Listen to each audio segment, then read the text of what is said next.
Ahora comienza por NTV Noticias Melipilla, el programa de entrevistas al hueso con ventilador. Un programa donde decimos la verdad al hueso, aunque duela.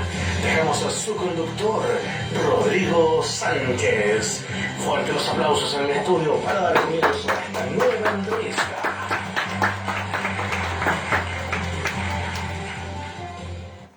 ¿Cómo están, amigos? Tengan ustedes muy buenas tardes. Programa especial de Al Hueso con Ventilador. El día de hoy me acompaña un diputado de la República, el señor Juan Irarrázaval. ¿Cómo está, diputado? Muchas gracias por haber aceptado nuestra invitación. Es muy difícil tener una autoridad tan relevante como un diputado de la República acá conversando en vivo y en directo por la señal diferente de NTV Noticias. Por eso le agradezco su voluntad y su tiempo de haber asistido a esta entrevista, diputado. Mire, muchas gracias, ante todo por la invitación, por la consideración. Yo no creo que sea tanto para agradecer porque uno esté acá, le agradezco que me lo agradezca, valga la redundancia, pero también es parte de nuestro trabajo, ¿ya? Mostrar lo que uno está haciendo, representar, recibir preguntas de la gente, que de eso se trata este programa, ¿cierto? Y por lo tanto yo feliz de venir acá, cosa de organizarse, ¿cierto? Y poder estar. ¿Por qué? Porque hay que estar. Así que por eso es que yo agradezco la instancia, el espacio, para poder hacer mi trabajo como corresponde. Exactamente. También me acompaña la tía Jenny Lagos. ¿Cómo está, tía Jenny? 12 del día, 12. Programa especial del hueso con ventilador. Así este medio de comunicación, pues, tía Jenny. Cuando tenemos que hacer algo diferente, lo hacemos. Y más encima con una autoridad tan importante como un diputado de la República. Créame que como dueña de casa corrí, cociné, dejé todo hecho, los niños, el trabajo, y feliz de tener a Juan en nuestro programa, porque de verdad que, como decía nuestro director, cuesta mucho, como dice Juanito, no debería ser así. Deberían las autoridades buscar estos programas que son cercanos a la comunidad, así que agradecer nuevamente su disposición, su tiempo, y esperar que el programa sea lo más grato para todos ustedes. Y si alguien tiene alguna pregunta que hacerle al diputado, sin miedo, aquí en el programa El Hueso con Ventilador. Exactamente, siempre con el respeto por la investidura que tiene él, que es diputado de la República, elegido por voto popular. Por lo tanto, siempre tenemos que tener el respeto hacia nuestras autoridades, sea del partido que sea. Ese es nuestro norte. Las entrevistas siempre tienen que ser con respeto, y ese siempre nosotros lo vamos a hacer de esa forma. Diputado, entremos en materia. Melipilla, Distrito 14. Hubo un desfile acá en Melipilla donde usted sacó unas declaraciones que se estaba usando a un jardín infantil, ¿cierto? En cuanto al tema de la homosexualidad o del LGTB. Cuéntenos un poquito sobre esa polémica, porque ardió Troya sus declaraciones y la alcaldesa y la corporación salieron a desmentir tajantemente sus dichos, o su denuncia en este caso. Sí, lo que pasa es que es un tema muy delicado, no es un tema, ¿cómo se llama?, que sea contra alguien, sino que es en favor de la familia. Si yo tengo un niño y lo hacen desfilar, porque eso es lo que hicieron, dos niños, uno con una bandera del orgullo trans, que está muy bien que exista una bandera del orgullo trans, y otro con una bandera LGTBI, que también está muy bien que exista una bandera, porque yo creo en la diversidad, pero un niño en un jardín infantil, eso es una imposición, porque el niño evidentemente no le corresponde siquiera pensar en eso todavía, ¿ah? Y es adoctrinamiento sexual, si es que fuera adoctrinamiento, ¿cierto? Porque muchas veces nosotros incluso hemos hablado de adiestramiento sexual en base a las prácticas, otras prácticas que en otros lados se han discutido, ¿cierto? El tema de no sé si vieron toda la polémica que hubo, de hecho, con el mismo ministro Ávila hace poco, que tenía que ver con una guía del Ministerio de Educación en que los niños se hacían masaje uno a otro y todo eso. Entonces, son cosas delicadas. Miren, yo creo que uno puede discutir de todo, como dicen en este programa, siempre con respeto. Pero también, en el caso de los niños, siempre tiene que ser con permiso de los padres. Y esa es la diferencia. Entonces, ¿qué hicimos nosotros? Estábamos en el desfile por las glorias navales, ¿no?, por Ignacio Serrano, y me aparece unos niños chiquititos, el bebé. Yo tengo niños, eran de la edad de los míos, de haber tenido 4 años quizás, una niña y un niño. De jardín infantil Trencito. Sí, desfilando con muchas banderas, efectivamente, de distintos países, de distintas culturas, pero también con esta cuestión de entender qué es la delicada. Y yo sé, porque los conozco, que meten estas banderas entre una manifestación de diversidad, que es muy legítima, pero las meten porque ese es el interés de ellos. Siempre han entrado con un activismo al respecto, y que pueden hacerlo, insisto, pueden hacerlo, pero siempre con permiso de los padres. Entonces, ¿qué hicimos nosotros? Nos retiramos de la actividad, tomamos fotos para certificar que no me haya equivocado, ¿cierto?, en el pasar, y oficiamos pidiendo primero la autorización que pidieron los padres, que pidieron a los padres, digamos, para que los niños desfilen con esa bandera, y también la respuesta de los padres. Y hasta el día de hoy no tenemos ninguna respuesta al respecto. Entonces, yo sé que, o sea, no lo sé, pero como en general actúan con totalitarismo. Nosotros por eso hablamos de dictadura de género. Y lo que estábamos hablando justo antes de comenzar con Jenny es eso. Hay todo un problema con el SAE, ¿cierto? Que es la famosa tómbola. Muchos alumnos quedan sin matrícula. Muchos alumnos quedan sin matrícula y otros los mandan donde los papás no quieren.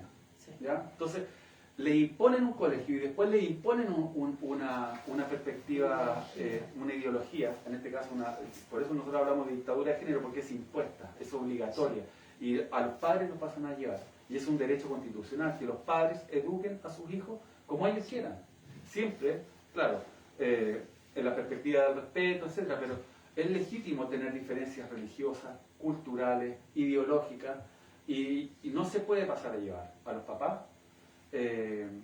porque ellos son los que tienen que criar a sus hijos. Y efectivamente, hoy día la sociedad está cambiando, los desafíos para las familias, yo soy padre, insisto, están, y uno tiene que saber enfrentarlo, pero siempre los papás primero. ¿Usted está de acuerdo con la palabra todes? Porque la palabra todes no existe, en definitiva, o existe. No, dentro no de la... existe. Yo sí creo, yo creo que el lenguaje puede evolucionar, y evoluciona. ¿Ah?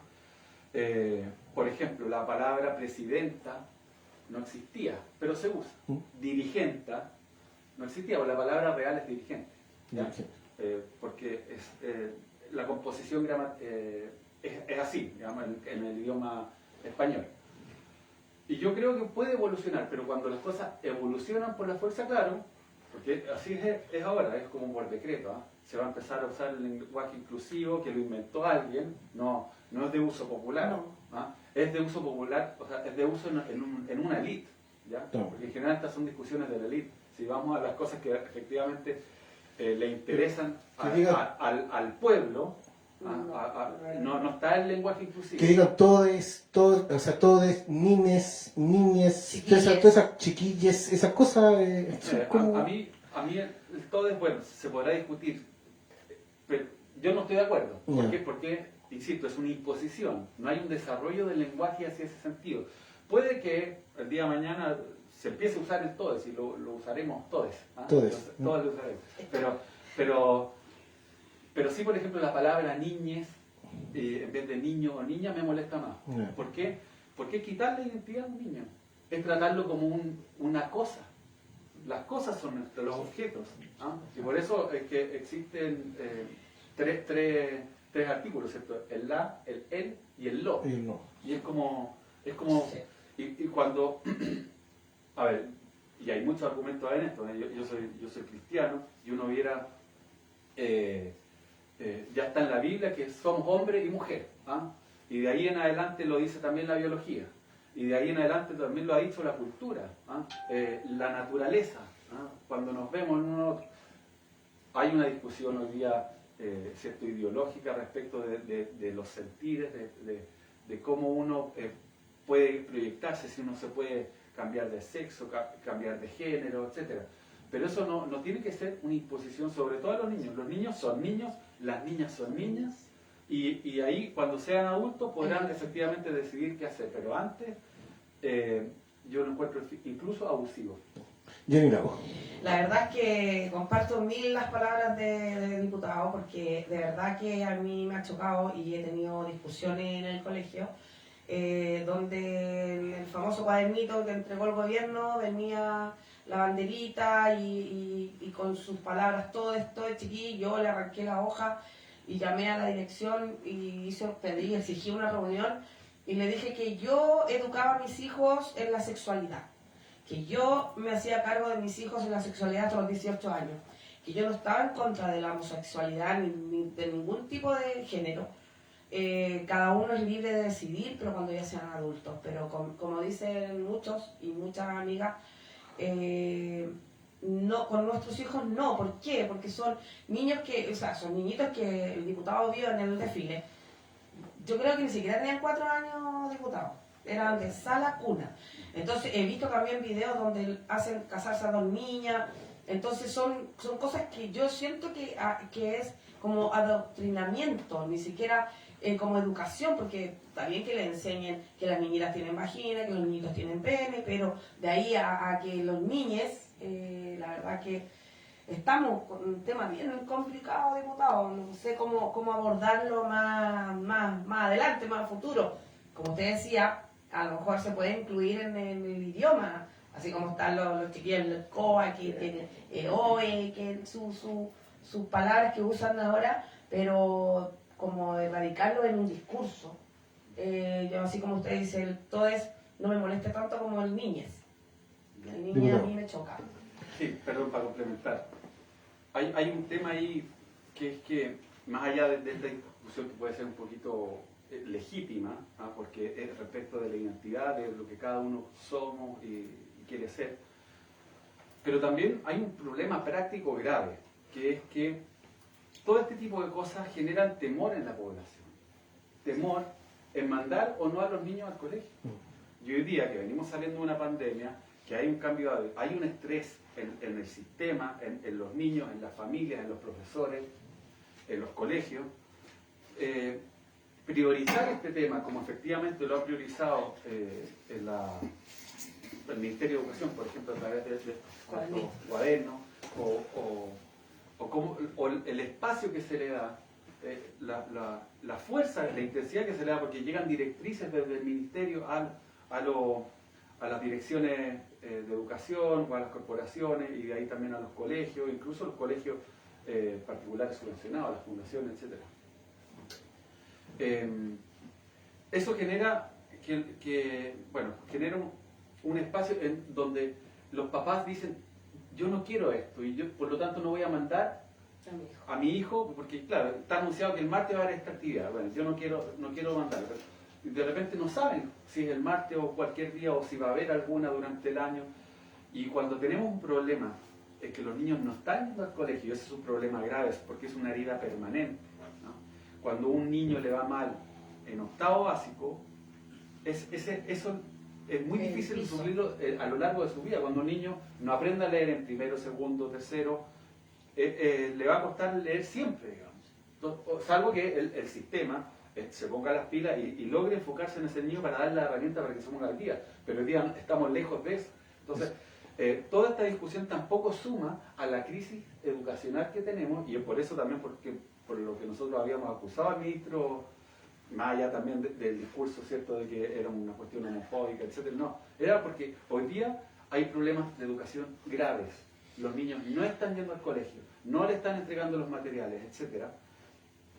Y no se han tomado, estamos preocupados al revés de la discusión que tuvimos al principio, en vez de preocuparnos de lo que verdaderamente importa, que es la educación de los niños. La educación de los niños es la libertad, es el progreso de ellos, es la posibilidad de armar una familia, de trabajar, de desenvolverse con sus capacidades, etc.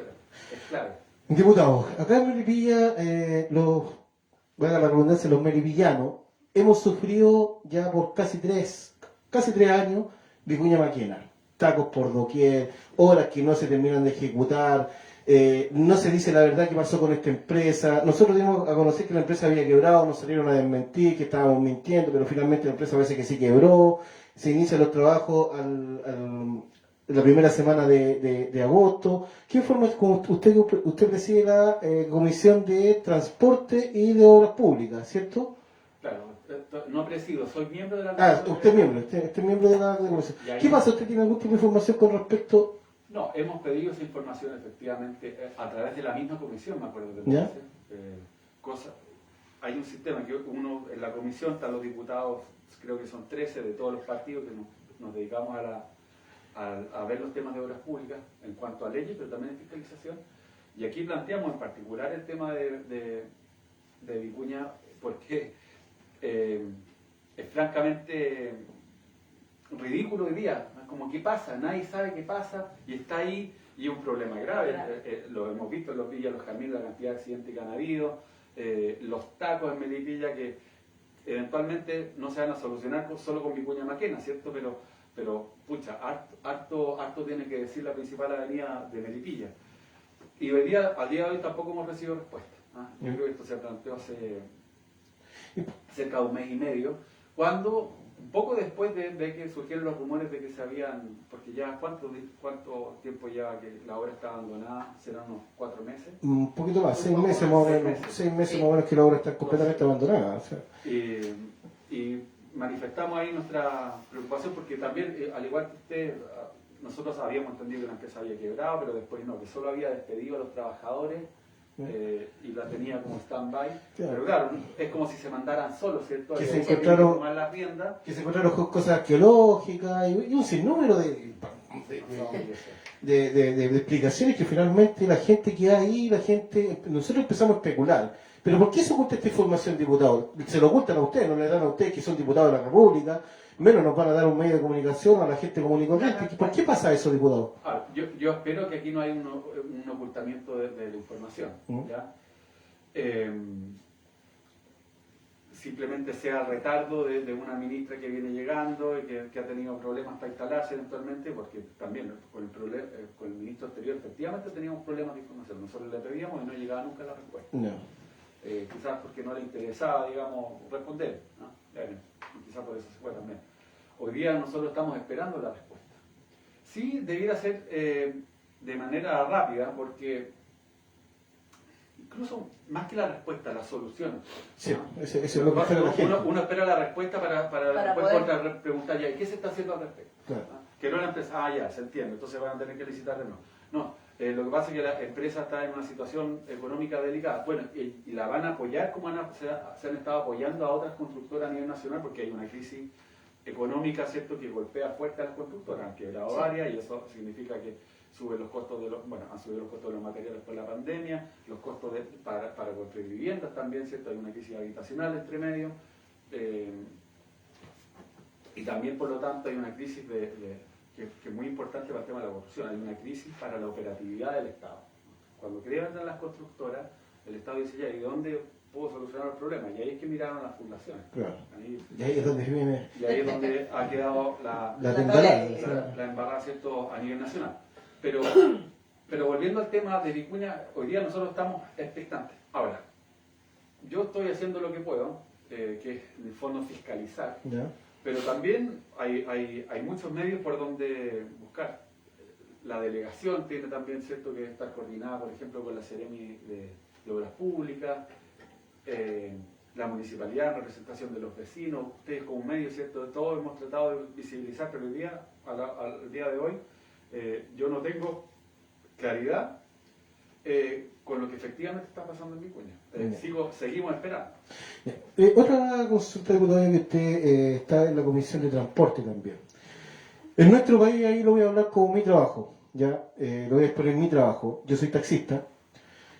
Hace un tiempo atrás, un par de años atrás, entró de forma brutal Uber, Cabify, Didi, todas estas plataformas tecnológicas para hacer el cambio al transporte público supuestamente. Entraron bajo total ilegalidad. No pagan impuestos. Empresas que existen en el extranjero no existían en Chile porque después hicieron la de chanchullo, se pusieron SPA, pero finalmente todos los recursos los mandan para el extranjero, se lo digo con conocimiento de causa. Yo puse en el Congreso en algún momento por la ley de plataforma. ¿Qué pasa con esta ley de plataforma? Entiendo que ya salió aprobada la ley de plataforma, pero falta el reglamento que tendría que salir en enero. Primero le pregunto como diputado, entiendo que usted es egresado de Derecho, ¿cierto? Y como abogado también se lo consulto. ¿Es válido que los diputados de la República hayan aprobado esta ley para legalizar una empresa que precarizó un gremio, que donde murió gente, donde se destruyeron vehículos, donde hubo una pelea frenética entre los taxistas y Uber? Obviamente, yo no estoy sacando que los taxistas hicieron mal la pega por año, eso está claro. nunca profesionalizaron este rubro, y eso nos pasó la cuenta. Pero que los diputados de la República, o que se haya demorado tanto esta ley, 6, 7 años para que salga, y mientras tanto se hicieron tiravehículos, murió gente, gente en el hospital y todo el tema con esta ley de plataforma. A ver, yo lo veo al revés. ¿Ah? Yo veo cómo el Estado, históricamente, le ha exigido al gremio de los taxistas y colectiveros también una cantidad de exigencias y regulaciones abusivas que no les permiten desenvolver su trabajo como corresponde. ¿Ya? Por otro lado, es bueno que, francamente lo digo, es bueno que se desarrollen tecnologías que puedan facilitar la vida a los chilenos. Pero yo creo que los problemas del gremio de los taxistas no son las aplicaciones, es el Estado que constantemente les impone regulaciones, cuánto tienen que cobrar por metro, cómo tienen que, etcétera, de qué año tiene que ser el vehículo. Si el vehículo tiene revisión técnica, ¿por qué tienen que exigirle un año? ¿Por qué si el vehículo no contamina, por qué tienen que exigirle? ¿Para qué? ¿Para que haya un negocio cada 6 meses saca una revisión técnica de la venta de automóviles? ¿Y por qué? Esos son el tipo de cosas que, perdón, yo no comprendo. Entonces, cuando empezó toda esta discusión, yo no era diputado todavía, a mi entender, el sentido común era que bueno que existan las aplicaciones, los taxistas debieran tener la posibilidad de parecerse a la aplicación, moverse con libertad. Claro, es difícil para un gremio como el de los taxistas desarrollar una aplicación que tiene inteligencia artificial, que ha costado millones de dólares, inversionistas en todo el mundo, bla, bla, bla, difícil.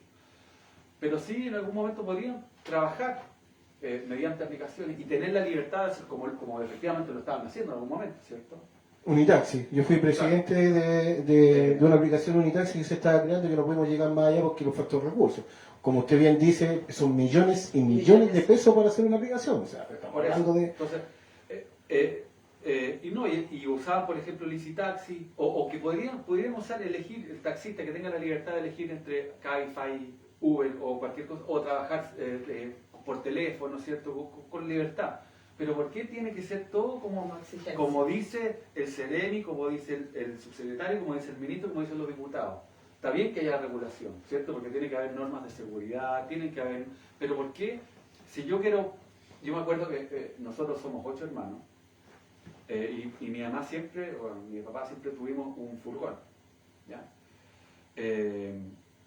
Y nos iban a buscar al colegio, ¿cierto? En el furgón, y la recachaca de los chicos arriba, y de repente nos paraba Carabineros: oye, usted no tiene permiso, le decían a mi mamá, usted no tiene permiso de transporte escolar. No, es que no soy transporte escolar. Como que no es transporte escolar, miren la cantidad de cabros chicos que ya hay. No, pero es que no somos. Entonces teníamos todo un problema porque ahí iba, el furgón o era furgón, que no me acuerdo cuál es la denominación para la licencia A y la tipo B, o era liebre, por ejemplo, ¿ya? Entonces, nosotros para sacar revisión técnica teníamos que tapar los vidrios. Sí. Imagínense, una vez al año atornillarle las latas, claro, para funcionar como vehículo particular. Porque era un vehículo particular, sí, mi hermano nunca ejerció el transporte escolar. Y teníamos que ponerle lata a la... Y por eso es por un capricho de la autoridad. Y que el auto no podía... era amarillo, porque en algún momento fue, ¿cierto? Transporte escolar, era amarillo. Pero entonces decían, no, porque no puede ser amarillo porque usted es particular. Pero que no tenga plata para pintar. Pero usted me dice que esta ley se empezó a discutir cuando usted no era diputado, pero claro, se aprobó cuando usted era diputado. Se aprobó, claro. ¿Usted votó a favor o en contra de esta ley? No, es que lo que pasa es que se aprobó en la Cámara de Diputados, ¿ya? Cuando yo no era diputado, y después pasó al Senado, ¿ya? Ahí yo llegué. ¿Ya? ¿Ya? Entonces el Senado nos mandó modificaciones a nosotros. ¿Ya? Y esas modificaciones, la verdad, el proyecto seguía igual de malo que como... Porque horrible ese proyecto que no, pero mira, Rodrigo, lo que pasa ahí. Yo lo dije en la comisión. El proyecto no le gustaba a las aplicaciones, no le gustaba a los taxistas, no le gustaba ahí a los diputados, no le gustó al Senado, que lo cambió entero. El ministerio también decía como que no le gustaba a nadie y lo estábamos aprobando. Entonces yo decía, tenemos hoy día, nos están presentando unas modificaciones de algo para que quede menos malo, Y es porque no estamos dando la discusión como corresponde, que debiera ser dar libertad, al gremio de los taxistas para que puedan ejercer su trabajo con el auto, que está bien, que se puedan identificar como taxi, etcétera, pero ¿por qué tanta regulación? Que al final encarece el sistema.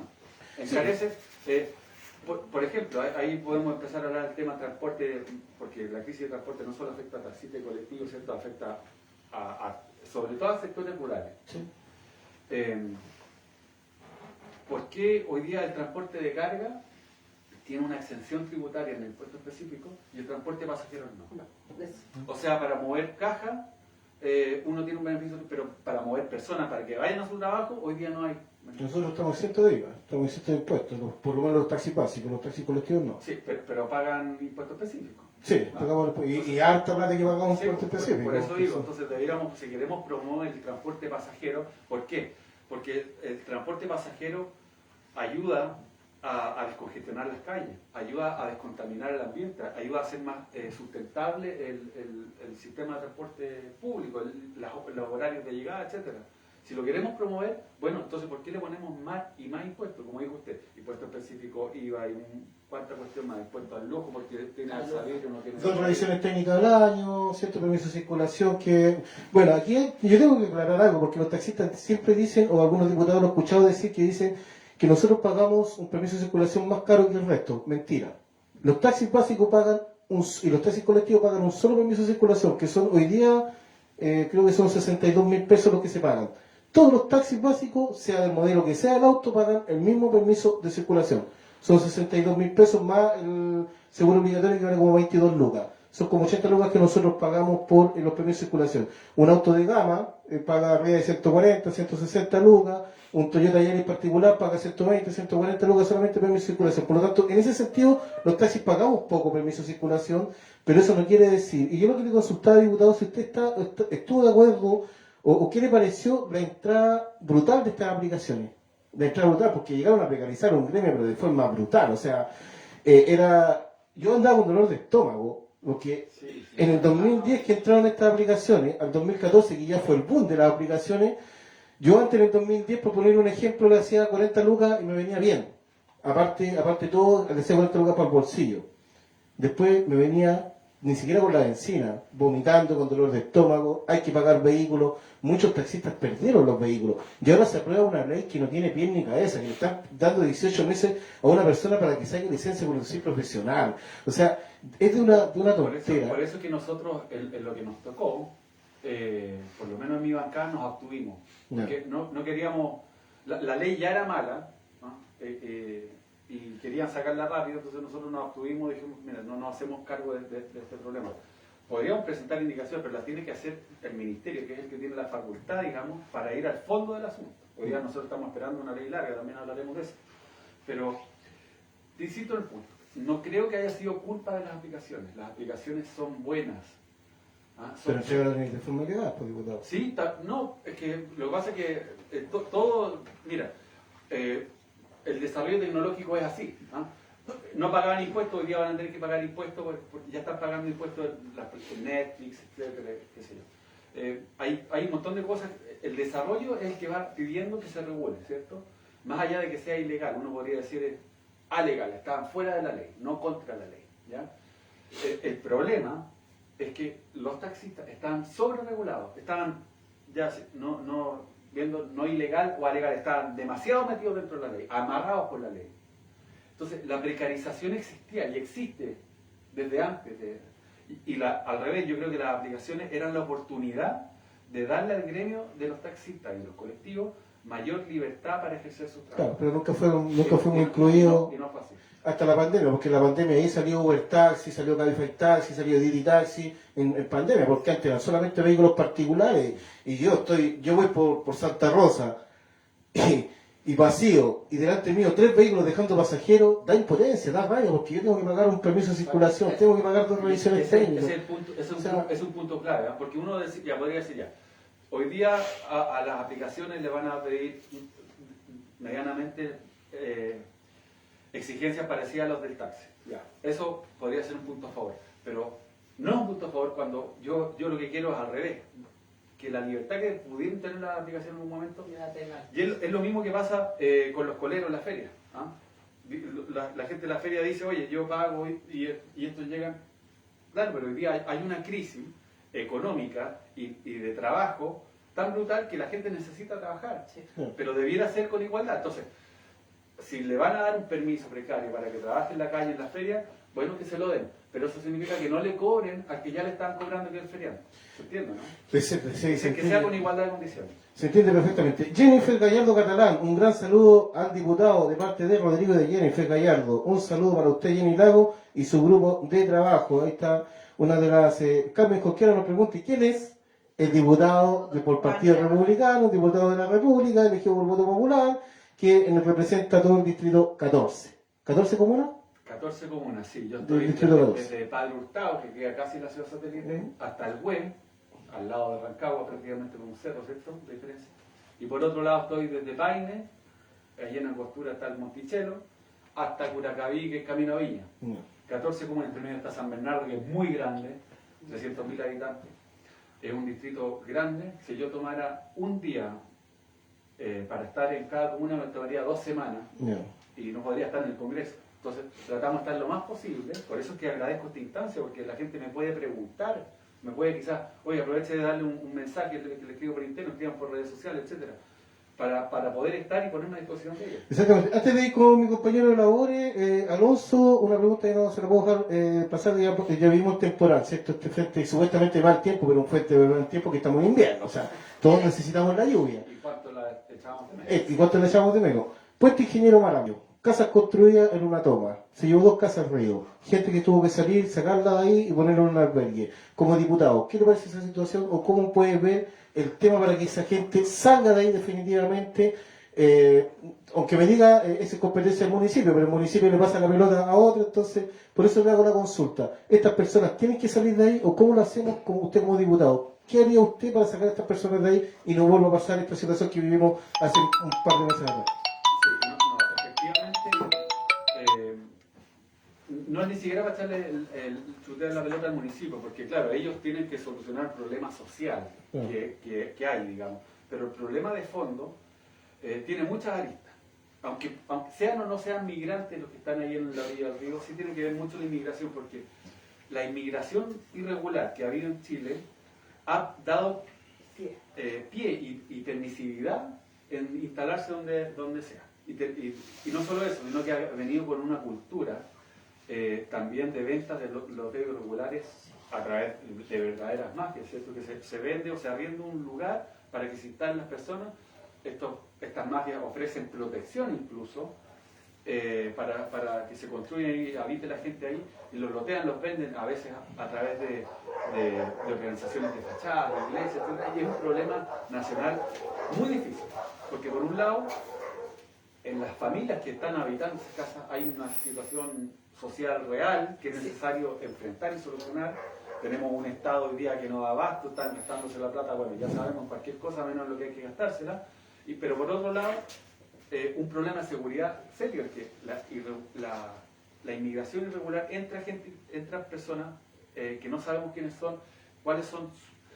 Me lo decía un prefecto de la PDI el otro día. Nosotros nos metemos, por ejemplo, en Talagante me decía, nos metemos aquí a la orilla del río y nos muestran un carnet, pero ese carnet no necesariamente es de ellos. Y no tenemos cómo distinguir quién es quién. O sea, tenemos gente dando vuelta en Chile que son NN y no tenemos cómo controlarlo, y eso es un problema también de seguridad pública. Entonces, yendo muy al fondo de tu pregunta, ahí tenemos que, no es un tema de la municipalidad, es un tema que, claro, tiene que enfrentar el gobierno. Como poder legislativo también hemos estado tratando de buscar herramientas para combatir la inmigración ilegal, porque como chilenos no damos abasto de más, de poder recibir más gente. Quisiéramos, ¿cierto?, recibir al amigo cuando es forastero como corresponde, pero hoy día, la verdad, en Chile viene a pasar pellejería, viene a pasar problemas, bueno, a tal nivel que muchos se están yendo, ¿cierto?, porque hoy día la cosa en Chile está mala, y no solamente en del medio de los chilenos, sino de ellos mismos que habían venido acá en Chile buscando un futuro mejor. Entonces, no es un tema tampoco, ¿cierto?, de xenofobia, que muchas veces se le quiere meter, no, es un tema de dignidad del ser humano, de poder atender a las personas no importa cuál sea su origen, no importa cuál sea su raza, de manera digna. Y eso no se está Y eso cumpliendo. no se doctor. está cumpliendo. Sí, yo Los quería consultorios no dan abasto, los colegios no dan abasto. Nada. Pero en cuanto está, toma, usted como diputado, o sea, fantaseando, ¿cómo se saca esta gente de ahí? Porque finalmente ya volvieron. Otra lluvia grande y se sale Aquí el lo ruido. que hay que hacer es un caso a caso. Ya. Muchos de ellos puede incluso que tengan su vivienda, hay que hacer que vuelvan a su vivienda. Por eso yo le hablaba de la permisividad. Que vuelvan a su vivienda, que si la están arrendando de manera irregular, no, compadre, no la podía arrendar porque te la pueden quitar. Vuelve a tu casa y no vuelvas más al río. Y los otros que estén efectivamente en situación, ¿cómo se llama? Viviendo, que no tengan otro lugar donde vivir, bueno, hay que buscarles una solución que puede ser en ese mismo lugar, ¿ya? De una provisoria, pero que eso signifique que ellos mismos resguarden que no entre nadie más, porque efectivamente cuando se instala uno, ahí se abre la puerta Sí. para que Y que la fundación entregue la plata para estos lados, porque la plata que se está gastando en las fundaciones, la verdad que la gente lo necesita, y en el tema de las casas en Chile estamos al debe. Estamos en la peor crisis habitacional de la historia, 800.000 familias sin casa. Sin casa. ¿Y cuánto prometió el presidente Gabriel Boric cuando entró? Que era 600.000. 600.000. Falta 50.000 por año. Y los expertos decían que es imposible que llegue a esa cifra. Mira, yo creo que tenemos un ministro de vivienda que tiene mucha experiencia, conoce el tema de vivienda, había estado en la Comisión de Vivienda, pero efectivamente el problema de él, no creo que haya estado él metido en las cuestiones, ¿no? Pero el problema de él es que, Estamos hablando del ministro Monte. del ministro Montes, es que le falta un líder, no tenía un jefe que le exija, que le pida, ministro, ¿cómo vamos con esto? Ministro, no, y está completamente, perdón la expresión, achanchado en su gabinete, ¿cierto? Y por eso es que le estaban robando sus narices. Estaba como en una islita ahí solito. Yo creo que el ministro Montes debiera renunciar, Ya. porque lo que pasó es grave y porque efectivamente, como usted dijo antes, aparentemente no está dando ancho a la solución, a la urgente necesidad que tenemos de vivienda social en Chile. Exactamente. Jenny Lago. Sí, la verdad es que cuando sucedió lo del albergue, bueno, mi hija trabajó ahí porque trabaja en un SECOF y le tocó hacer como las fichas de ingreso de las personas que venían rescatadas del albergue y había muchos de ellos que, como decías tú, que habían comprado como un loteo en una cierta cantidad de dinero, pero hasta con un plano, hasta con prácticamente Casas con comisaría, Javier y todo. comisaría, así como un parque, algo maravilloso. Y mi hija dice que ellos andaban con el plano como atesorándolo y que la mayoría eran haitianos y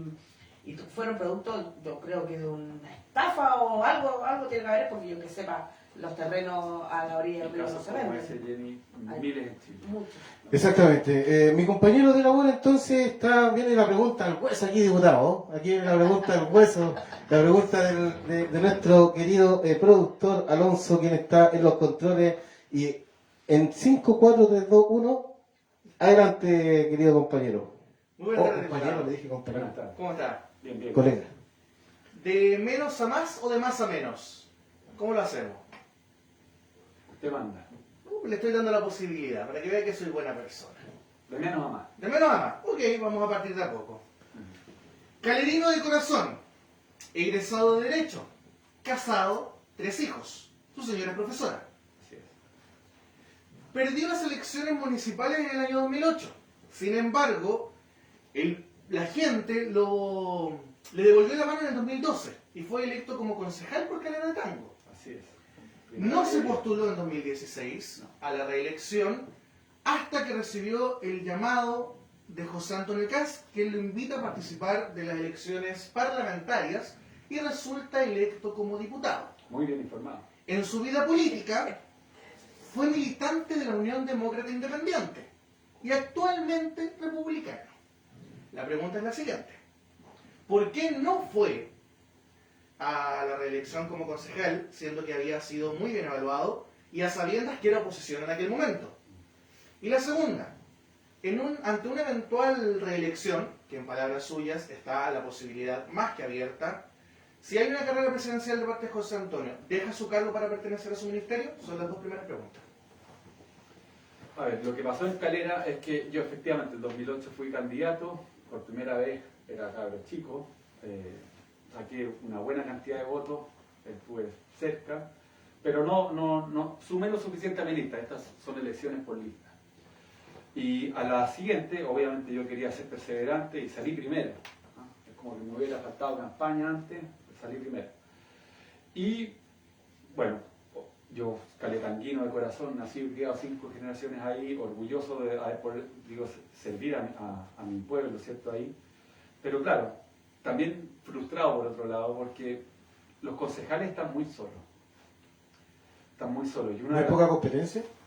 no, están solos en herramientas, porque son un poder, son un órgano colegiado, se tienen que poner de acuerdo entre todos, y para fiscalizar uno necesita herramientas técnicas, necesita abogados, entonces que no, yo había estudiado Derecho, claro, tenía algunas herramientas, pero tampoco era especialista.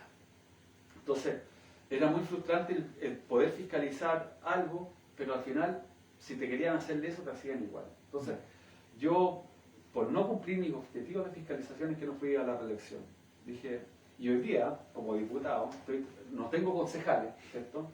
Porque los republicanos tuvimos un crecimiento explosivo en las elecciones, la municipal anterior no existíamos prácticamente, y hoy día, la parlamentaria siguiente sí. Hoy día estamos tratando de apoyar a concejales que incluso no sean de mi partido, porque creo en el trabajo que hacen, en el trabajo social, en el trabajo fiscalizador, a pesar de que pueden haber algunos cambios en el Consejo Constitucional. ¿Ya? Pero la razón por la que no fui a las elecciones es esa. Estaba frustrado por un lado y por otro lado que yo me quería ir de la UDI.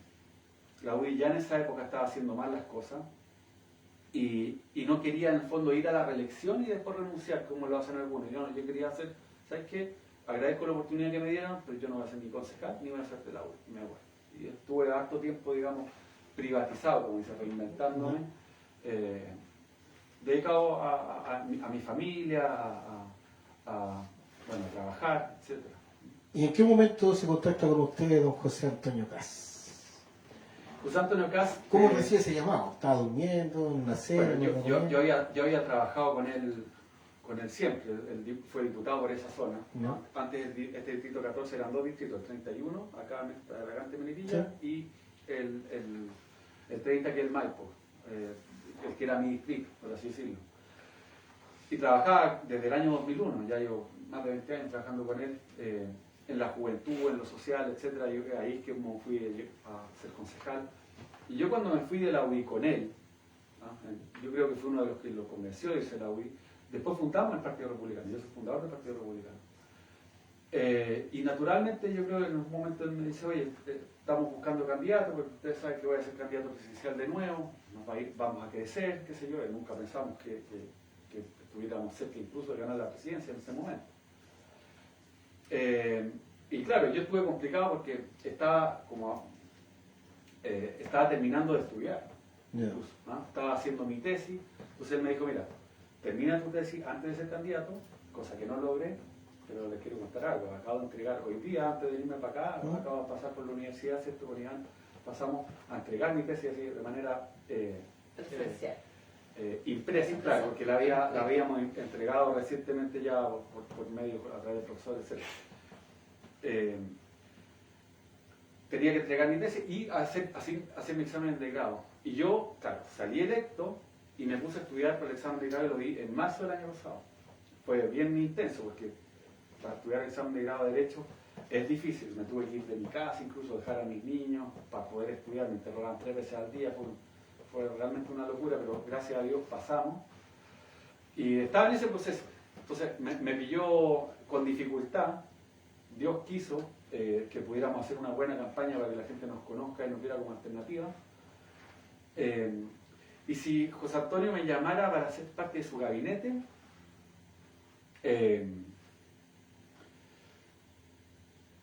¿Lo pensaría? Lo pensaría, mira, ¿sabes cómo lo pensaría? Si es que yo logro arrastrar un diputado o salir dos republicanos en este distrito, podría ser que, si no, no. Si no, no. Significaría que todavía estoy al debe. ¿No? Entonces, si yo dijera, quedó alguien más como para que esté a cargo de lo que estamos haciendo acá, podría pensarlo. Si no, no, hay que seguir trabajando para seguir creciendo y seguir teniendo más cantidad de concejales, alcaldes, etc. ¿No usted? Voy a frenar. Después Bueno, vuelvo. ¿usted vuelve? Vuelve. Yo quiero decir algo antes que Bien, lo Hilda. diga. Bueno, Rafaela Muñoz Mesa dice, hola, ¿cómo están? Me gustaría que también visiten a la gente que vivimos en el campo porque siempre nos dejan abandonados. Desen el tiempo y también de la necesidad de nosotros. ¿Qué le podría decir ahí a nuestra amiga Rafaela? Que el diputado está siempre dispuesto, así que... Para complementar lo que está diciendo ella, y lo hablábamos delante con el tema de transporte, hoy en día el sector rural de Melipilla está prácticamente votado. Yo una vez entrevisté a una diputada Monsalve, ¿entiende qué es? ¿Monsalve? ¿Sí? Monsante. Y ella me manifestaba, creo que estaba en un error, sí, que el Ministerio de Transporte no tenía ninguna facultad para fiscalizar los vehículos que iban al sector rural. Creo que estaba totalmente y absolutamente equivocada. No tenía la información, pero ella aseguraba de que no tenía competencia. Dicho esto, la gente del sector rural está completamente abandonada tanto en locomoción como en salud. Y en educación, obviamente, porque es muy difícil llegar a Melipilla con todos los tacos, una carretera que también, Chile a media, diputado, que hay carreteras que se dejan, el Roberto Bravo Santibáñez se quedó abandonado, la carretera hacia Rapel también quedó abandonada, Vicuña lo tenemos abandonado, con Chile a media. ¿Qué puede hacer usted como diputado para que la gente sepa? Porque muchas veces uno dice, oye, el diputado que me venga a ayudar, que el diputado venga a solucionar las cosas, pero ¿cuáles son las competencias suyas para que esta gente pueda tener transporte, educación y una salud digna? Sí, permíteme detenerme sobre todo en el tema del transporte, porque es algo que, a ver, yo soy canetanguino, estudiaba en Talagante, tomé siempre las micros de la flota Talagante, después era Santiago, la Lonquén Plaza Oeste, la micro que tomé toda mi vida, siempre usé micros de la zona. Y siempre el servicio fue deficiente.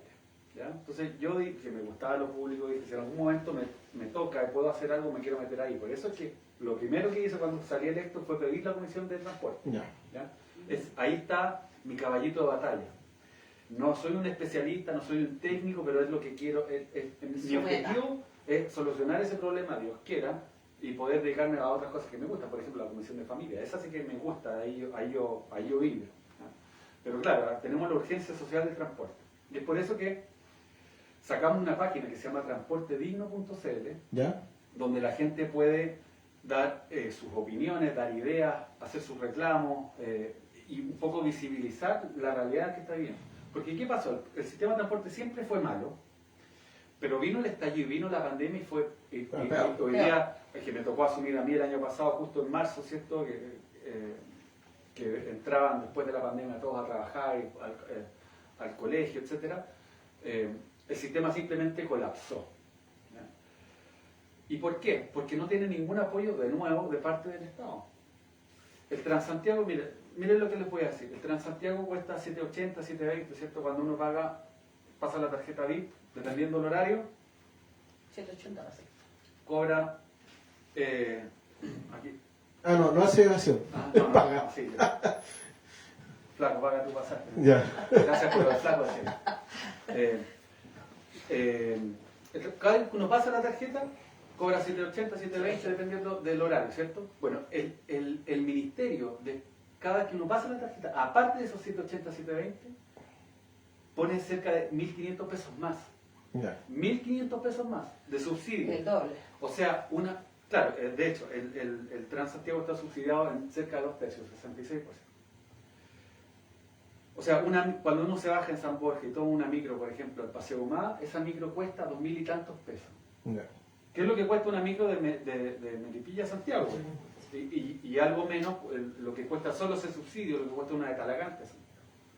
Entonces, el Estado está ahí gastando plata, pero de manera abismante. Es tanta la plata que cuando se creó el Transantiago, las regiones dijeron, oye, estáis gastando tanta plata ya. Nosotros queremos que nos llegue proporcional. Y se creó lo que se llama la ley SPE, que es donde no hay Transantiago, tiene que mandarse la misma cantidad de recursos.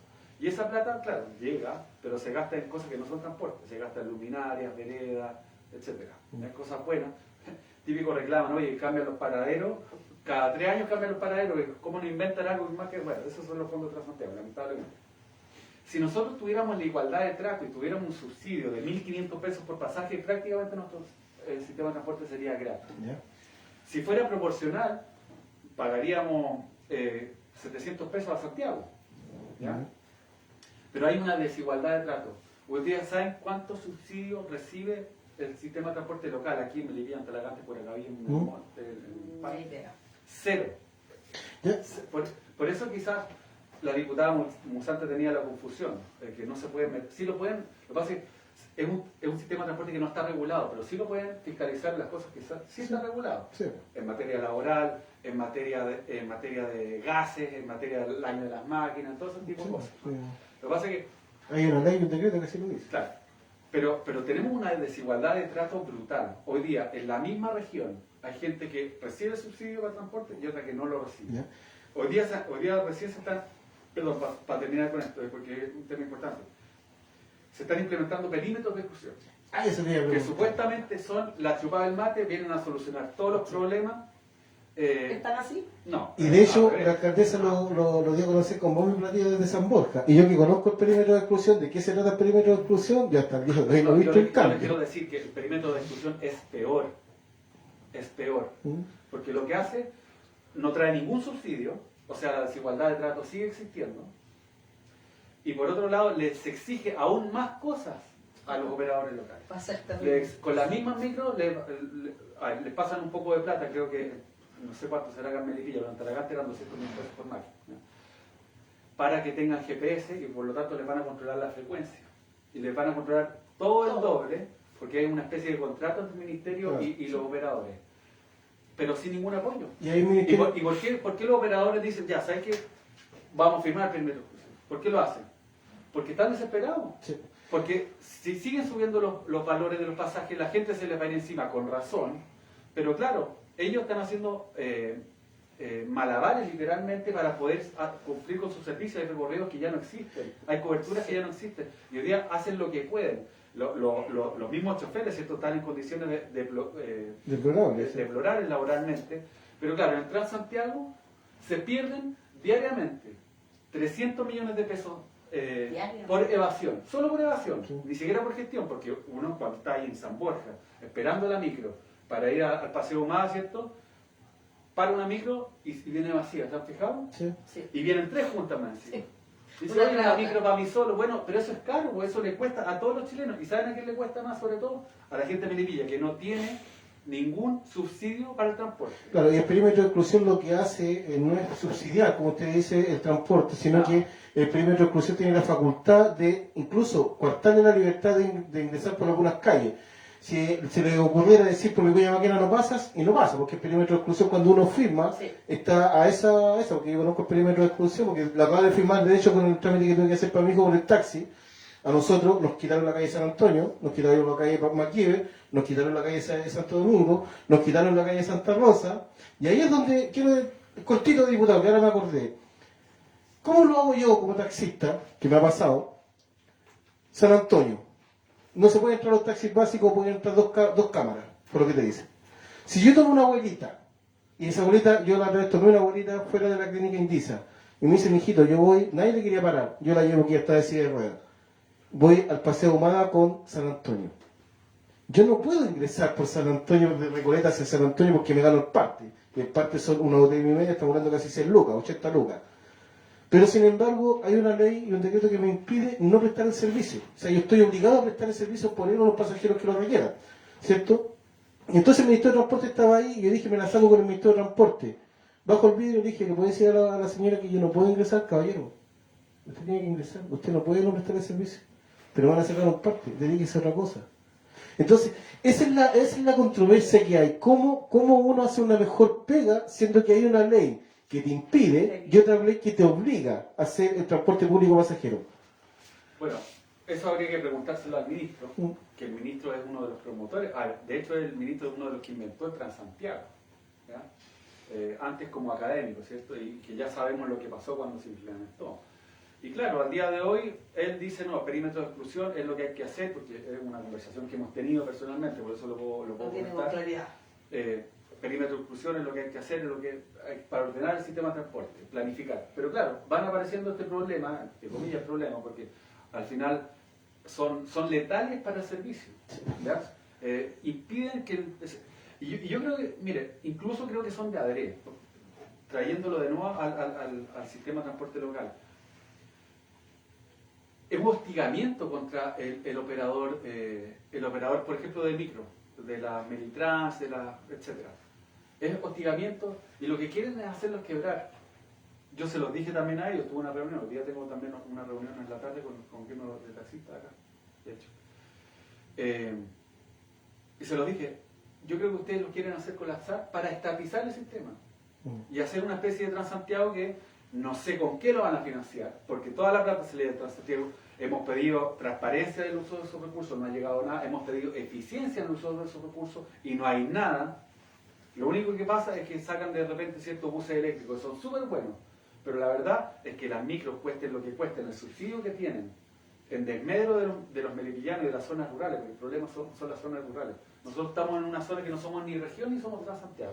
Sí. Porque a regiones, claro, llegan recursos para transporte, pero para acá nada. Entonces, que se ponga una mano en el corazón y en vez de exclusión, que es lo que están teniendo ahora, trabajemos al revés, en la integración.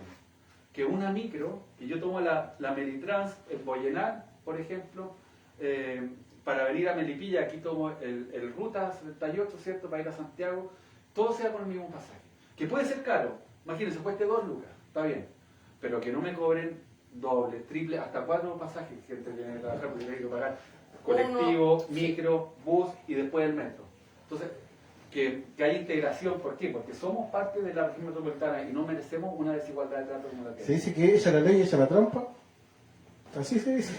Hay un dicho, ¿no? Bueno, sí, pero... Es que brutal, como diputado, porque le pongo otro ejemplo de Santa Rosa y con esto voy con Alonso. En Santa Rosa a mí me dice, hay varios letreros que dicen dejar pasajero por la izquierda, ¿cierto? La ley de tránsito a mí me dice, no puede dejar pasajero por la izquierda. Entonces, ¿a quién le hago caso? ¿Al letrerito que está puesto, que es perímetro de exclusión, o a la ley de tránsito que me está regulando?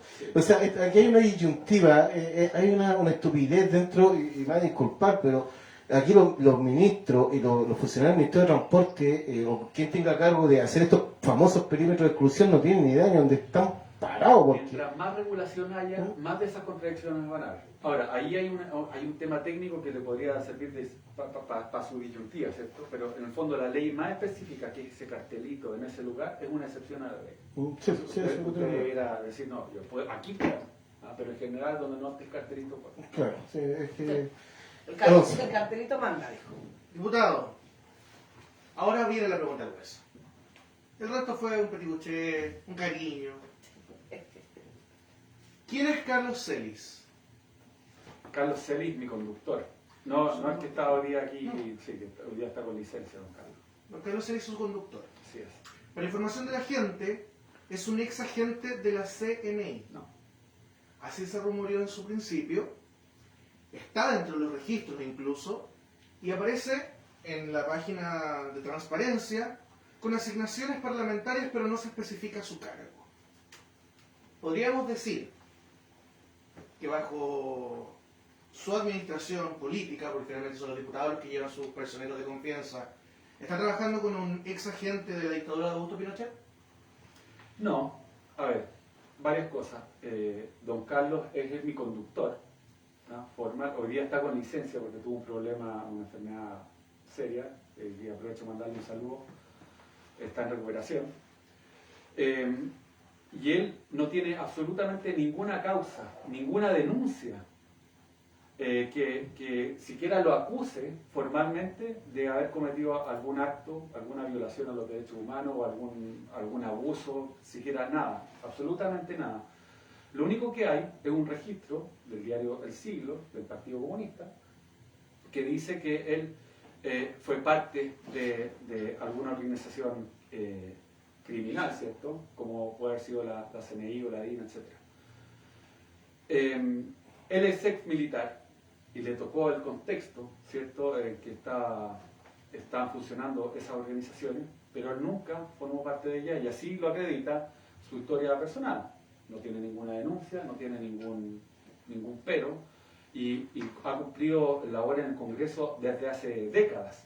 Ha sido conductor de diputados, senadores, jamás ha sido cuestionado en el Congreso, jamás ha tenido un problema, se pasea como yo, como Pedro por su casa, saluda a los demás funcionarios, saluda a los demás diputados, no tiene ningún tipo de restricción porque es una persona que cumple su trabajo y que no tiene ninguna vinculación como la que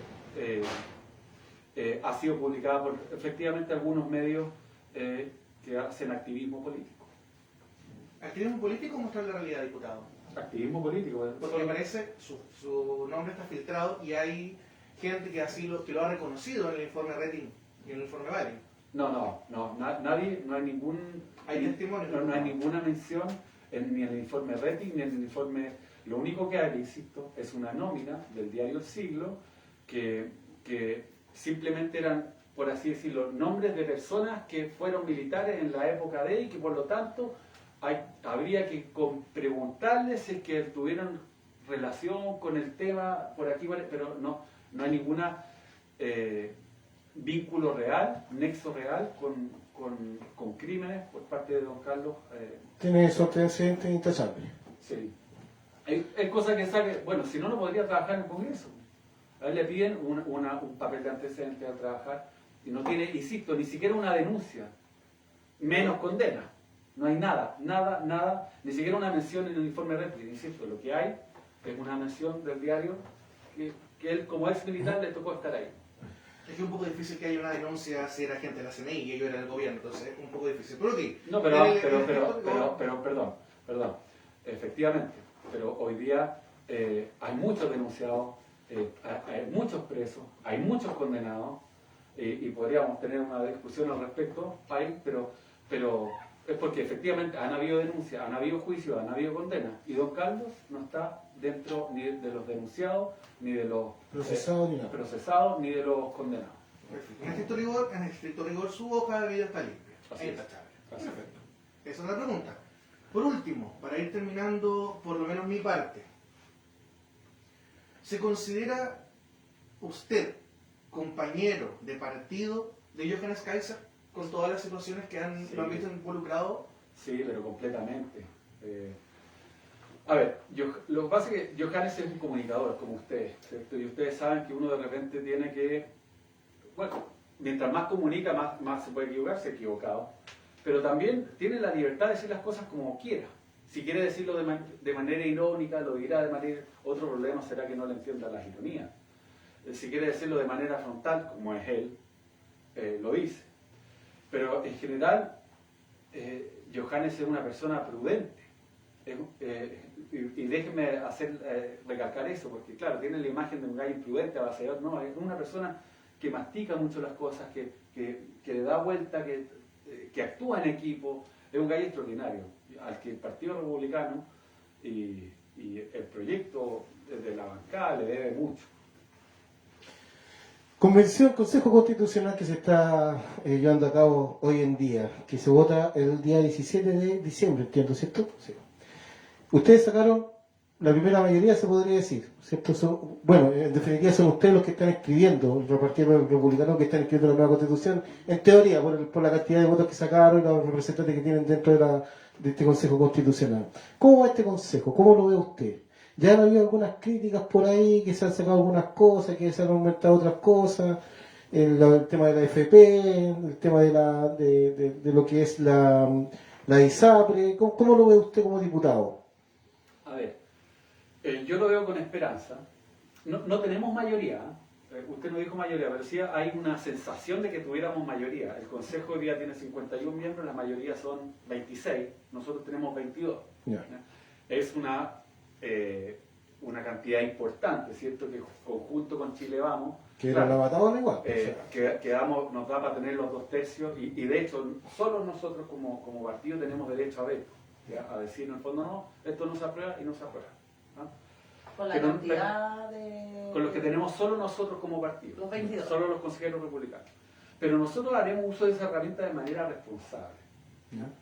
Porque lo primero que hicimos fue de hecho llamar al diálogo, que es un poco distinto a la situación que estamos nosotros, por ejemplo, en el Congreso como diputados. Nosotros somos fiscalizadores del gobierno, entonces de repente, claro, nos toca un poco ser más confrontacionales. Ya hablábamos recién de Johannes, por ejemplo. Pero en el Consejo es distinto, y yo creo que nuestros consejeros han cumplido su labor de manera impecable, que es el diálogo. Efectivamente, no en todo va a haber acuerdo, ni siquiera la comisión experta logró llegar a acuerdo en todos los temas, y chutearon la discusión al Consejo Constitucional, pero sí está el ánimo, y se podrá ceder en las cosas que para otros son importantes y que para uno no, se podrá ceder en las cosas que no son de principio, y en las cosas, claro, las cosas que son de principio, ahí nosotros mantendremos una posición firme. ¿Por qué? Porque por lo demás es para lo que esos consejeros fueron electos. Se confió en ellos, sabiendo, digamos, todo el mundo sabía que los republicanos no queríamos este proceso, que lo que nos preocupa es el tema de la seguridad, que lo que nos preocupa es el tema del... Pero ya que estamos ahí y nos han dado esa responsabilidad, nosotros presentaremos... Hoy día ha estado, ¿cierto?, bien tranquilo, y la atención, como decirte, parte ahora en que se presentan las indicaciones. Nosotros presentamos ahora, bueno, no nosotros, los consejeros constitucionales, más de 400 indicaciones. ¿Ya? O sea, no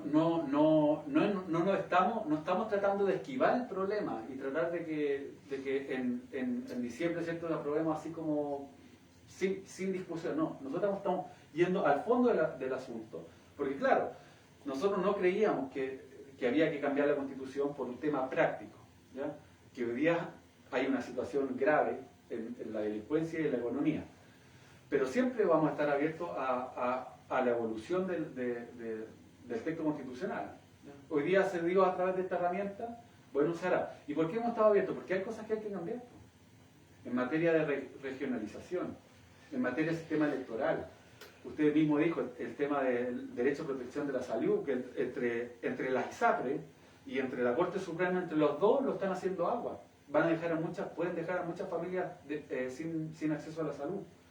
En materia de fiscalía, la defensoría de víctimas, hay tantas cosas que hay que cambiarse. Bueno, entonces, nosotros no nos estamos negando a ninguna, al revés, creemos que es una oportunidad aprovecharla para que presentarle a la ciudadanía en diciembre el texto lo mejor posible, y que de hecho elijan entre dos buenas constituciones. Así lo vemos nosotros. El antiguo proceso, que fue un fiasco, eso hay que decirlo, fue un fiasco, tipos votando desde la ducha, otros bailando como Pikachu, otros cantando, querían sacar la canción nacional, cambiar la bandera, un sinnúmero de cosas. Supuestamente ese antiguo proceso fue rechazado porque lo rechazó la derecha, supuestamente, lo estoy diciendo, porque lo está escribiendo la izquierda, supuestamente. Este texto supuestamente va a ser rechazado porque lo está escribiendo la extrema derecha y va a ser rechazado por la izquierda. ¿Cómo lo ve usted en esos parámetros? Y la otra pregunta, diputado, si esto se llegara a rechazar, ¿usted va por otro proceso o se dejaría todo hasta ahí? A ver, respecto a lo primero, la Constitución no la estamos escribiendo nosotros, ni aunque quisiéramos. ¿Ya? Por eso luego se dice. Por eso les decía yo, es distinto la pega que nosotros hacemos en el Congreso, que es más confrontacional, en el Consejo, que es necesariamente de acuerdo, porque la Constitución, y bien lo dijo José Antonio Caz, no es solo para los republicanos, es para Chile. Sí. Y nosotros, claro, podríamos escribir y pasar máquinas y incluso ganar la elección, pero el día de mañana la cambian, porque la elección tiene que ser representativa de todos los chilenos. Eso incluye a los republicanos y a todo el resto de la derecha, del centro y de la izquierda. Hoy día yo creo que mucha gente de centro izquierda, incluso votó por republicanos pensando en que la urgencia en recuperar la institucionalidad del país, que es lo que hemos estado apelando casi de manera majadera durante el otro tiempo. Por lo tanto, nosotros no creemos que estemos escribiendo nosotros y porque queremos entregar una buena propuesta. Ya verá la gente si le da el éxito o no, pero queremos entregar una buena propuesta para que este proceso no sea una pérdida de tiempo. Si sale rechazado, ¿usted va por otro proceso o se llegaría hasta ahí? Yo no, pero sí hay un riesgo. Yeah. Hay un riesgo. Si el proceso se rechaza, yo creo que el Congreso puede presentar, por ejemplo, el texto de los expertos y aprobarlo como se coludieron, ¿cierto? Antes, desde la UDI hasta el Partido Comunista, así sin más. Quizás echarle alguna manito al gato, porque como les dije, es un texto incompleto. Y eso sería malo. ¿Por qué? Porque ese texto es peor que la Constitución actual y es peor que el que podemos hacer, digamos, en el Consejo Constitucional. No. Entonces, yo creo que hoy día tenemos que tratar de sacar esta pega, que no la pedimos, insisto, pero nosotros apechugamos, no nos venimos con chicas, estamos haciéndola de frente, digamos, para que cortar este tema de una vez, porque la gente está cansada. Sí. La gente no quiere más no quiere más Procesos de plata. no quiere más convención constituyente, lo que quiere es que nos aboquemos. Entonces nosotros estamos tratando de sacar esto para poder preocuparnos de los temas que realmente le importan, y no solo importan, urgen a los chilenos. Entonces, si usted me pregunta, ¿queremos, si se rechaza, vamos por otro? No, en absoluto no. 1 hora 9 de programa ya, como ha pasado el tiempo, diputado. ¿Tiene más tiempo, no? ¿O tiene que algún compromiso? Sí, lo que pasa es que tengo que almorzar porque tengo que ir a las 2 a una reunión con los taxistas. Con los taxistas, con los coleguitas. Usted también ahí dígale a los coleguitas, a nosotros nos ven muchos taxistas. Sí, mucho. Bueno, está bien que ellos reclamen, de verdad. Y lo felicito que usted pueda recibir a gremio de los taxis, porque en mi experiencia, nosotros dentro de esta batalla frenética que tuvimos para que no se aprobara esta ley, o para que se aprobara, para que equiparara la cancha para ambos lados, nunca fuimos recibidos por ni diputado, ni por la ministra, ni por su secretario. Por eso yo lo felicito, a nombre de los taxistas de Santiago, que yo trabajo en Santiago prácticamente, que usted pueda juntarse con los taxistas y escuchar a los taxistas. Pero también los taxistas, ojalá que aprovechen el tiempo con el diputado. No lo desechen, amigo, porque muchas veces también he visto que se junta con una autoridad importante y terminan preguntándole puras estupideces, cosas que no tienen ninguna relevancia. Preocúpense, ojalá que hayan estudiado bien lo que van a conversar con el diputado para que puedan sacarle provecho al diputado, a un diputado de la República. Se lo digo con conocimiento de causa y con todo el cariño del mundo. Ya para ir terminando, diputado, porque usted tiene muchas cosas que hacer, nosotros también tenemos una entrevista con el director, el presidente del Colegio de Profesores. Ahora, tenemos que ir a las 3. Le voy a dejar plantear 2 preguntas. El caso fundaciones, cortito para aquí, porque sabemos que es para largo ese tema. Caso fundaciones. Usted, obviamente, yo sé que el presidente de la República sacará a un ministro, ¿cierto? Pero usted le pediría la renuncia a Giorgio Jackson y usted, como diputado, ¿cree usted que el presidente de la República, Gabriel Boric, termina su mandato? ¿Cuál es su postura frente a eso? Que en algún momento se dijo que Boric incluso no podía terminar, hay posibilidades que no termine su mandato como presidente de la República. ¿Es bueno o es malo para la democracia en ese caso que pasará eso? No, a ver, que el presidente termine su mandato depende de él. No. Yo no, siempre hay muchos trascendidos, pero no hay condiciones como Para que no lo termine. para otra alternativa, ¿no? Y de hecho sería malo para la democracia que él renuncie. Yo creo que él lo que tiene que hacer es ejercer su rol. No sé si lo lograremos en algún momento. Hoy día está paseando literalmente por Europa, no está aquí, donde Chile arde la Araucanía, arde el norte, arde los consultorios, arde los colegios, arde la familia, todo. El transporte, bueno. Debiera partir por pedir renuncia a su ministro, ¿cierto? Pero nosotros, como no la pedimos, presentado acusaciones constitucionales que yo hoy día francamente creo que no es el camino, tampoco están las condiciones como para poder echar un ministro. No. Entonces no creo que perseveremos en eso. Bueno, Dios quiera que no vengan casos más graves, ¿cierto? Que no hagan perseverar en ese tema, pero ojalá el presidente enmienda el rumbo. Si usted me pregunta si lo va a hacer, yo creo que no, pero no hay que perder la esperanza. ¿Pero usted sacaría a Jackson? Sí, nosotros ya pedimos la renuncia de Giorgio Jackson. ¿Le hace mal a la política yo hoy en día? yo lo dije claramente, Giorgio Jackson no es un ministro, es un operador político. Él salió electo, entró al gabinete, ¿cierto?, en un puesto político, se dedicó a poner a sus correligionarios de Revolución Democrática en puestos a lo largo de todo Chile, con los resultados que ya saben. Y que por lo tanto sí tiene una responsabilidad respecto a lo que está haciendo. Él es fundador de ese partido y él puso la gente donde la puso. Y por lo demás, después de tantos problemas que tuvo en la Secretaría General de la Presidencia, hoy día tiene problemas en el desarrollo social, que es un ministerio muy importante.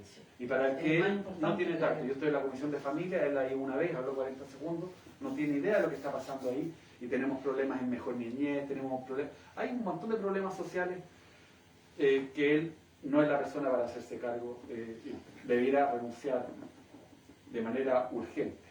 ¿En cuánto va el desfalco ya? O sea, este supuesto desfalco en 11.000 millones, ¿no? Mire, 14.000, por ahí, ¿no? ahí yo no me la jugaría con una cifra porque efectivamente hay fundaciones que sí han cumplido su rol, un rol histórico, que podrá ser mejorable, ¿cierto?, la transparencia, etcétera, pero hoy día puede ser mucho más que eso. Puede ser mucho, porque aquí yo creo que efectivamente hay una operación sistemática en el Estado para desfalcar casi de manera institucional, ¿cierto? Entonces yo creo que podría ser mucho más.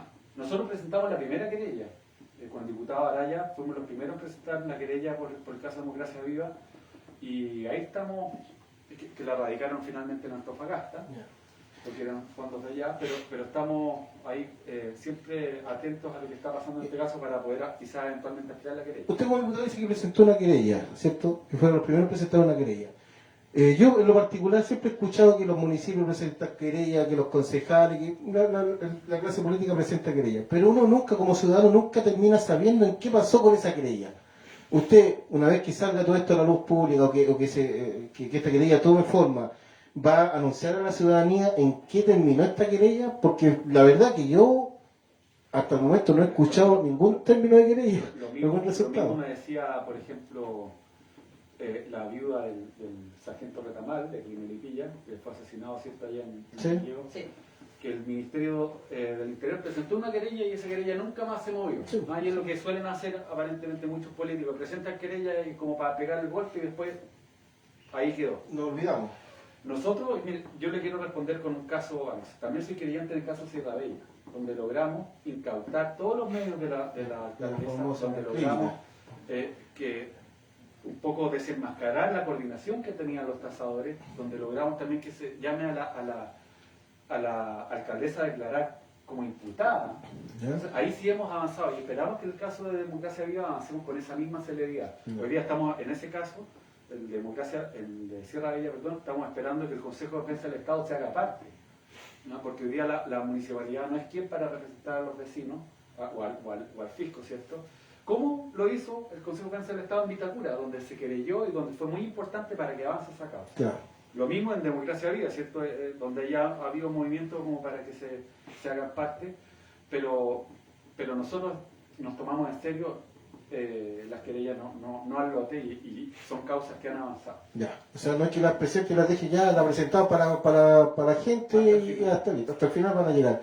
Y van a anunciar después el término o la resolución de esta querella. Sí, que puede que sea muy larga, porque Sí, aparentemente obviamente. el caso es grande, no solamente Democracia Viva, Son 9 regiones hasta el momento. pero ya perseveraremos siempre hasta el final. Por eso nosotros no a pesar de que yo tengo ya 3, hoy día voy a presentar una 4ª querella por San Bernardo, a pesar de que, cierto, en muchos casos hay mucho donde fiscalizar. Yo me tomo muy en serio desde mi época como concejal el tema de la fiscalización. Nosotros somos muy cuidadosos en no presentar querellas a tonta y a loca. No. Tenemos un abogado extraordinario, que es Sergio Rodríguez, que está ahí muy meticuloso, no lo hace, digamos, por un punto comunicacional. Si ustedes ven nuestras querellas, son contundentes, son gruesas, porque requieren un estudio, requieren mucho trabajo. ¿Ah? Por eso esa cuestión de, oye, el día siguiente va a presentar una querella, no, uno lo que debería decir, oye, vamos a evaluar la querella, porque hay que ver efectivamente todos los antecedentes, si dan y cómo se presentan, qué posibilidades tiene uno de ser querellante, porque no sé, siempre necesariamente es así. Exactamente. Bueno, amigos, 1:18 conversando con el diputado y ya la última pregunta, ahora sí la última pregunta, diputado, ¿cómo está la relación con la alcaldesa? ¿Cómo de quién más? ¿Cómo usted Melipilla y cómo está la relación con la alcaldesa de nuestra comuna, con nuestra máxima autoridad? Con la alcaldesa no tenemos mayor relación. ¿Ya? Sí, yo debo reconocer que una de las municipalidades que me invita a todos los eventos es Melipilla, y ¿Ya? eso lo agradezco porque me permite saber en qué está la municipalidad. Y también, por lo mismo, uno se da cuenta en qué están poniendo su energía. Pero después de esta controversia que hubo, Sí, ¿lo invitaron de nuevo? igual me han invitado. Ya. Igual me han invitado. Ya. Pero claro, aquí la cultura es muy importante, ¿cierto? Aquí hay mucha actividad cultural, pero claro, hoy día ojalá el énfasis se pusiera en el tema de la Social. basura, en el tema Social.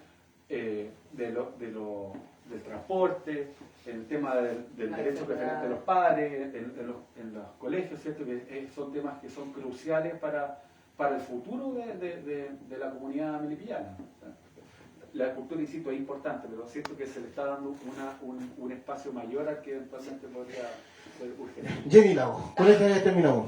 Nada, pues agradecer a don Juan Irarrázaval que quiero aprovechar de dejarle ahí a Rafaela, que está preocupada desde Codigua, dice que el tema de la locomoción del transporte es horrible. Si usted nos pudiese ayudar coordinando para que ella no sienta que su pregunta o su preocupación quedó en vano en el aire. Yo tengo los contactos de Juan, así que voy a ver si podemos coordinar alguna visita, a lo mejor a Codigua, para que podamos ver estos temas. A lo mejor no está al alcance del diputado, pero sí podría él llegar a la persona idónea para poder buscar una solución y que la gente de Codigua y de toda la zona rural no sienta que están tan abandonados. Así que agradecer a toda la sintonía y nada, pues quedamos claritas con la respuesta y siempre es un privilegio tenerlo aquí en Melipilla. Muchas gracias. Alonso, ¿algo más? No, nada más, agradecerle la tremenda disposición al diputado de venir a conversar con nosotros. No muchos aceptan la invitación, así que de verdad agradecidos, diputado, y esperamos que no se pierda. Muchas gracias de nuevo. Diputado, ¿cómo se sintió? ¿Cómo? Bien, ¿Sí? sí, súper bien. ¿Le gustó? Entretenido, aquí se pasó volando, como dijiste. Sí, muy rápido. De hecho, uno dan ganas de seguir hablando de otros temas.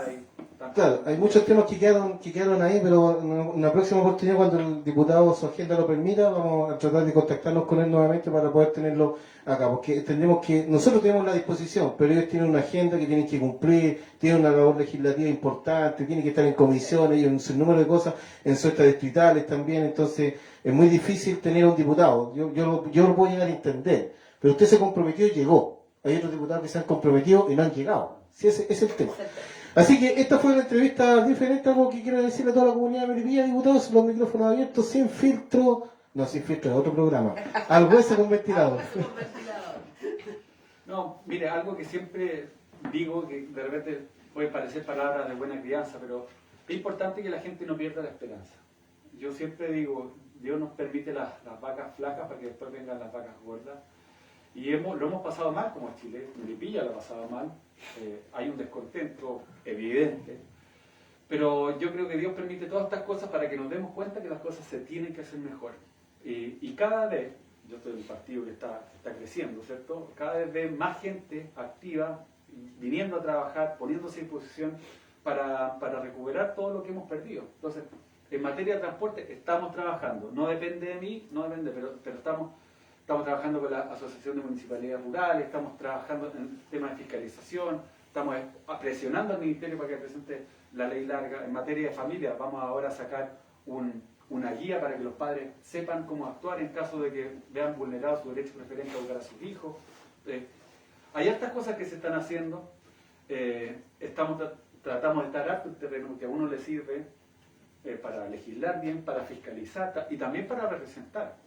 Aquí lo que decía, por ejemplo, el llamado de Rafaela, eso es representar, eso es estar y poder canalizar una inquietud en el lugar donde corresponde. Entonces, no perder la esperanza, porque eso es clave. Si uno perdiera la esperanza, claro, en la mañana no se levanta, no viste al cabro chico, no hace nada, no va a trabajar, no va a estudiar, ¿cierto? Es importante no perder la esperanza, incluso con la política, porque así como hay ciclos malos, hay ciclos buenos, que yo creo que se vienen. Se viene, entonces, date de una página para de transporte. Transportedigno.cl. Transportedigno.cl, ahí la gente puede ingresar y hacer ¿qué? Consulta. Puede denunciar, puede visibilizar su problema, puede dar ideas también para poder solucionar. Nosotros ahí vamos juntando un montón de información que nos sirve para, cuando llegue la ley larga, nosotros presentar las indicaciones correspondientes. Hemos avanzado ya en definir que nosotros creemos en la integración de los sistemas de transporte al sistema de transporte público metropolitano, más que excluirlos. Yo creo en la integración. Entonces, de ahí de a poquitito nosotros estamos recuperando información para distintos sectores, acá en Melipilla, en Puracarí, en todos lados, todos los sectores rurales hay problemas de transporte, entonces nos sirve mucho para poder solventar, darle contenido a eso. Ya amigos, entonces esta fue la entrevista diferente por NTV Noticias, nuestro programa Al Hueso con Ventilador. Ahora el diputado tiene una reunión con los taxistas. Ojalá coleguitas, aprovechen al diputado, en serio, se lo digo de corazón. Aprovechen al diputado porque no siempre uno puede tener la posibilidad como gremio de contar con un diputado, con la presencia de un diputado de la República. Me decimos un diputado tan importante que está en una comisión que es del gremio de transporte. Aprovechenlo, colegas, ojalá que hayan estudiado bien. Ojalá que se haya mentalizado bien y le haga las preguntas necesarias al diputado. Pero qué buen programa tuvimos el día de hoy. NTV Noticias les recuerda que las opiniones vertidas en este programa son de uso y responsabilidad de quienes las emiten y no representan necesariamente la línea editorial ni la opinión de nuestro medio. Gracias.